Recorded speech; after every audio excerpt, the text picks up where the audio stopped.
তন্মী আর সাগর দুজনের পরিচয় ফেসবুকে।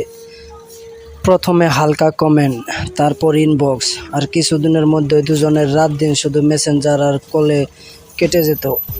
তারা দুজন একে অপরের না বলা কথা বুঝতে পারত। তন্মী বলতো, যদি অনলাইনে তুমি না থাকো মনে হয় পুরো পৃথিবীটাই ফাঁকা। সাগরও ভাবতো এটাই তার জীবনের সত্যিকারের প্রেম। কিন্তু একদিন হঠাৎ তন্মী অনেকক্ষণ অনলাইনে থাকলেও রিপ্লাই দিল না। সাগর ভাবলো হয়তো ব্যস্ত আছে, কিন্তু দিন যায় উত্তর আসে না। হঠাৎ সে দেখে তন্মী তার প্রোফাইলের ছবি বদলে দিয়েছে, একজন ছেলের সাথে হাসি মুখে ছবি। সাগরের বুকটা হিম হয়ে গেল। সে মেসেজ করলো, তুমি কি আমাকে ভুলে গেলে?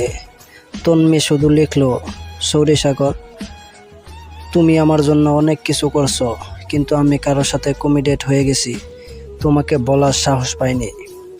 সাগরের চোখের সামনে অন্ধকার নেমে এলো। সে ফোনটা অফ করে দিল, কোনো বন্ধুর সাথে কথা বলল না।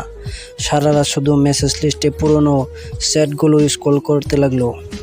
তন্মীর প্রতিটা ভালোবাসি, প্রতিটা মিস করছি, এখন শুধু ডিজিটাল অক্ষর। কিন্তু সাগরের কাছে এগুলোই সবচেয়ে কষ্টের স্মৃতি। শেষ পর্যন্ত সাগর বুঝলো, ডিজিটাল পৃথিবীতে হাজারো স্মৃতি জমে থাকে, কিন্তু সব সম্পর্ক চিরদিন টেকে না। এটাই ছিল তার জীবনের সবচেয়ে কষ্টের শিক্ষা।